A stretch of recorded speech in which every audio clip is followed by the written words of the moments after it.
ابو رجا نے عمران کے حوالے سے کہا کہ ہم نبی کریم صلی اللہ علیہ وسلم کے ساتھ ایک سفر میں تھے کہ ہم رات بھر چلتے رہے، اور جب رات کا آخری حصہ آیا تو ہم نے پڑاؤ ڈالا، اور مسافر کے لیے اس وقت کے پڑاؤ سے زیادہ مرغوب اور کوئی چیز نہیں ہوتی۔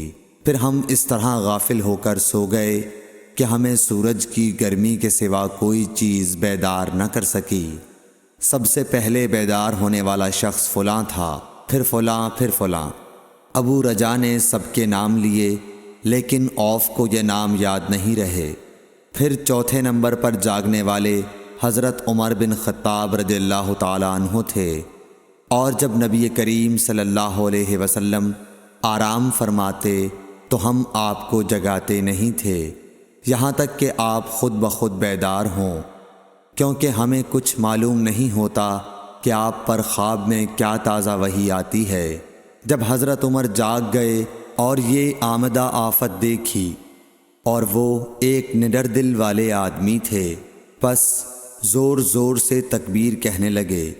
اسی طرح بآواز بلند آپ اس وقت تک تکبیر کہتے رہے جب تک کہ نبی کریم صلی اللہ علیہ وسلم ان کی آواز سے بیدار نہ ہو گئے۔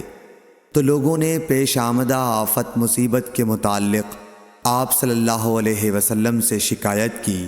اس پر آپ نے فرمایا کہ کوئی حرج نہیں، سفر شروع کرو۔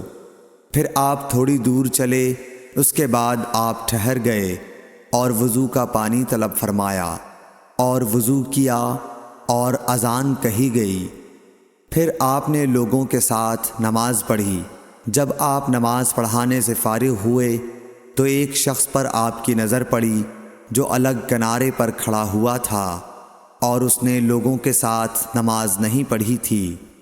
آپ نے اس سے فرمایا کہ اے فلاں، تمہیں لوگوں کے ساتھ نماز میں شریک ہونے سے کون سی چیز نے روکا؟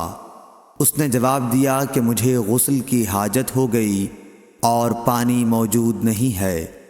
آپ نے فرمایا کہ پاک مٹی سے کام نکال لو، یہی تجھ کو کافی ہے۔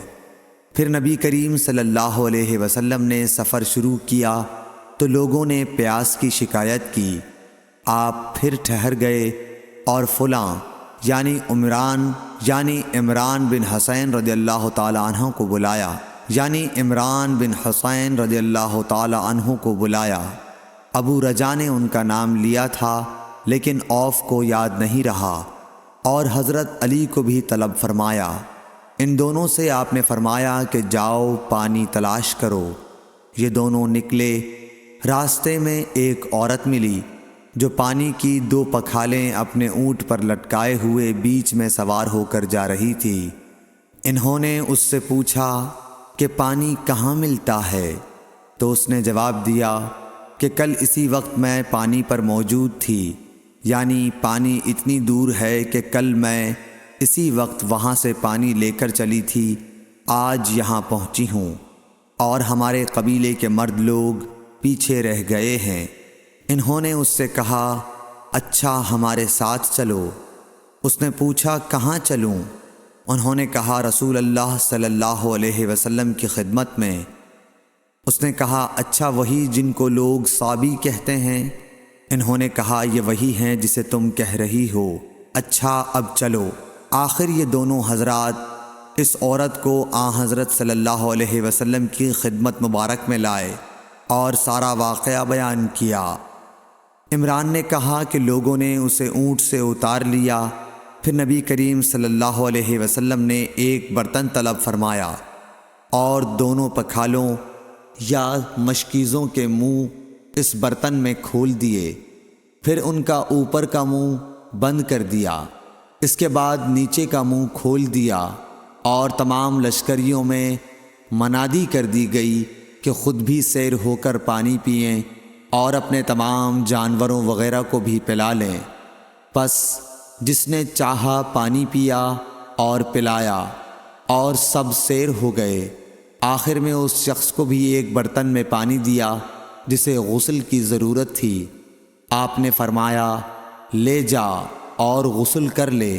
وہ عورت کھڑی دیکھ رہی تھی کہ اس کے پانی سے کیا کیا کام لیے جا رہے ہیں، اور خدا کی قسم جب پانی لیا جاتا اور خدا کی قسم جب پانی لیا جانا ان سے بند ہوا تو ہم دیکھ رہے تھے کہ اب مشکیزوں میں پانی پہلے سے بھی زیادہ موجود تھا۔ پھر نبی کریم صلی اللہ علیہ وسلم نے فرمایا کہ کچھ اس کے لیے کھانے کی چیز جمع کرو۔ لوگوں نے اس کے لیے عمدہ قسم کی کھجور، اجوا، آٹا اور ستو اکٹھا کیا، یہاں تک کہ بہت سارا کھانا اس کے لیے جمع ہو گیا تو اسے لوگوں نے ایک کپڑے میں رکھا اور عورت کو اونٹ پر سوار کر کے اس کے سامنے وہ کپڑا رکھ دیا۔ رسول اللہ صلی اللہ علیہ وسلم نے اس سے فرمایا کہ تمہیں معلوم ہے کہ ہم نے تمہارے پانی میں کوئی کمی نہیں کی ہے، لیکن اللہ تعالیٰ نے ہمیں سیراب کر دیا۔ پھر وہ اپنے گھر آئی، دیر کافی ہو چکی تھی، اس لیے گھر والوں نے پوچھا کہ اے فلانی کیوں اتنی دیر ہوئی؟ اس نے کہا ایک عجیب بات ہوئی، وہ یہ کہ مجھے 2 آدمی ملے اور وہ مجھے اس شخص کے پاس لے گئے جسے لوگ صابی کہتے ہیں۔ وہاں اس طرح کا واقعہ پیش آیا، خدا کی قسم وہ تو اس کے اور اس کے درمیان سب سے بڑا جادوگر ہے۔ اور اس نے بیچ کی انگلی اور شہادت کی انگلی آسمان کی طرف اٹھا کر اشارہ کیا۔ اس کی مراد آسمان اور زمین سے تھی، یا پھر وہ واقعی اللہ کا رسول ہے۔ اس کے بعد مسلمان اس قبیلے کے دور و نزدیک کے مشرکین پر حملے کیا کرتے تھے، لیکن اس گھرانے کو جس سے اس عورت کا تعلق تھا کوئی نقصان نہیں پہنچاتے تھے۔ یہ اچھا برتاؤ دیکھ کر ایک دن اس عورت نے اپنی قوم سے کہا کہ میرا خیال ہے کہ یہ لوگ تمہیں جان بوجھ کر چھوڑ دیتے ہیں، تو کیا تمہیں اسلام کی طرف کچھ رغبت ہے؟